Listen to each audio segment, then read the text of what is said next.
Përshëndetje, tani jemi me shenjën e Luanit dhe të Virgjëreshës. Si që shikojmë, kemi parë Dashin, Demin, Binjakët dhe Gaforen. Tani kalojmë tek ju, të nderuar Luan. Një letër super pozitive. Një letër plot energji pozitive. Me sa shikoj, ju keni kërkuar dashurin, kërkoni zjarin e dashurisë. Dy kupat më tregojnë një dashuri afatgjat, një dashuri plot qëndrueshmëri, mbështetëse, me plot zemër. Shikoj që janë dy figura që janë një luan me krah dhe jeni ju luani. Por të ndërthurur me dy gjarprinj. Gjarprinj të ndërthurur referohen Perëndis dërguar nga Greku, Hermesis, që simbolizon dhe paqen dhe ekuilibrin. Do me thënë që ju luan këto momente jeni duke simbolizuar ekuilibrin dhe paqen brenda vetes tuaj. Ndërkohë koka e luanit me krahë, koka e luanit lart me krahë më simbolizon pasionin, energjinë dhe zjarin.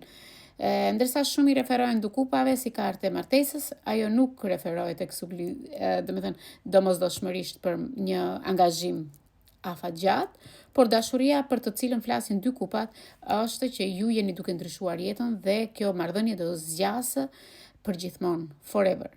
Nuk është premtim që kjo kartë mund të bëjë, por është një lexim që kjo letër na tregon një shenjë të shkëlqyer në çdo marrëdhënie që mund të kesh, e sugjeruar kjo letër nga lidhja juaj e vërtet. Partneri tuaj është një person i veçantë, është një person që të përmbush për të dy juve dhe shikoj që partneri tregon një lidhje platonike dhe romantike nga të dy personat. Kjo marrëdhënie do të mbush zemrën dhe me sa shikoj do sjell shumë gëzim dhe do përmirësoj marrëdhënien që keni ju në shenjën e luanit.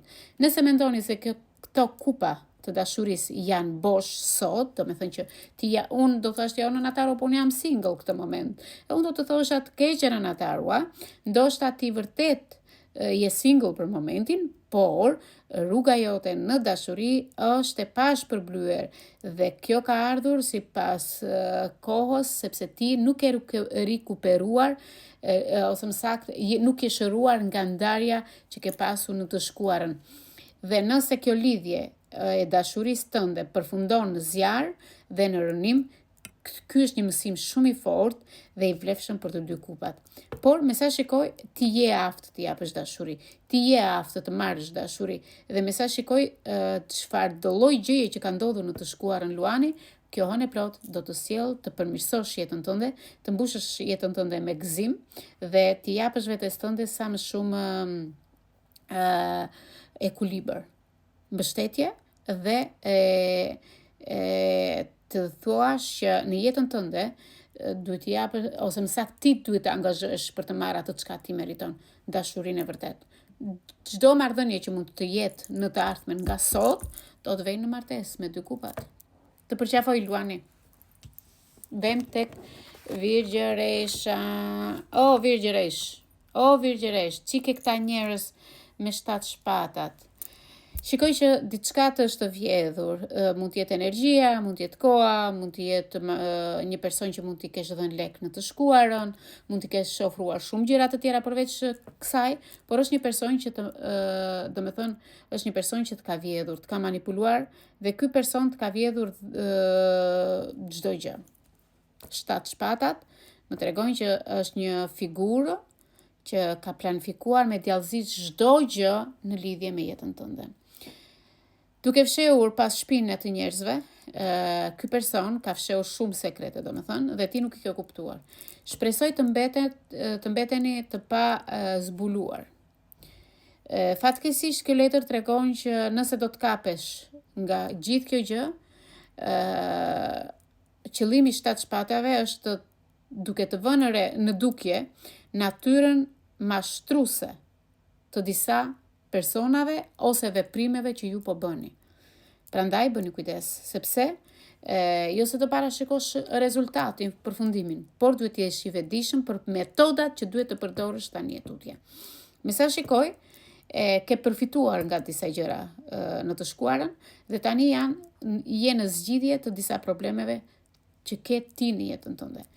A ka të ngjarë që të arrish në përfundimin pozitiv? Dhe nëse nuk e bëjnë, do mbulohesh përsëri dhe do shikosh përsëri atë fillimin e ngjarjes që ke pasur në të shkuarën. Me sa e shikoj, disa situata që ke pasur në të shkuarën, se shpatat të më tregojnë që ti ke manipuluar diçka. Mund të kesh manipuluar me energji, mund të kesh manipuluar situatën, mund të kesh manipuluar diçka në punë. Tregojnë që ti je duke u larguar nga këto manipulime që ke bërë në të shkuarën. Mund të kesh manipuluar dhe veten tënde. Okay? Mund të kesh manipuluar dhe veten tënde, por e ndjen veten viktim. Ti je viktim e diçkaje ose e një personi që të ka vjedhur diçka.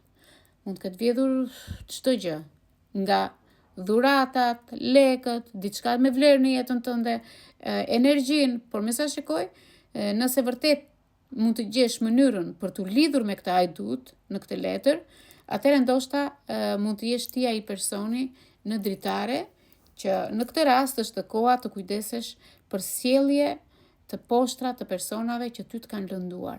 Dikujt i ke besuar shumë gjëra në këtë jetë, i ke besuar sekretet e tua, i ke besuar çdo gjë. Ai person ka qenë personi i parë që të ka mashtruar. Dhe më pas vijnë të tjerët. Gjithsesi, duke u fshehur pas shpinës së njerëzve të tjerë që mos të shikojnë, ti ke ngelur e pa zbuluar, pa treguar çka ty të ka ndodhur dhe je duke i mbajtur fort këto gjëra. Dhe fatkeqësisht kjo letër të tregon që duhet të shpëtosh dhe të largohesh nga kjo dhimbje apo nga ky person hajdut që është në jetën tënde. Sepse ai ka përfituar shumë nga problemet e tua, ka përfituar shumë nga dhimbjet që ke pasur në të shkuarën, por ka ardhur në momenti që ai të zbulohet 100%. Me sa shikoj kjo letër, më tregon që je viktim e një personi. Me këtë hënë të plot, dhe kjo hënë e plot po ta zbulon. Uroj që ta zbulosh dhe të qetësohesh me veten tënde, sepse të largohesh gjithmonë nga çdo lidhje, nga çdo marrëdhënie, nga çdo person dhe të ndihesh i vetmuar për gjithmonë nuk e vlen. Të përqafoj dhe të uroj një hënë të plot sa më të qetë.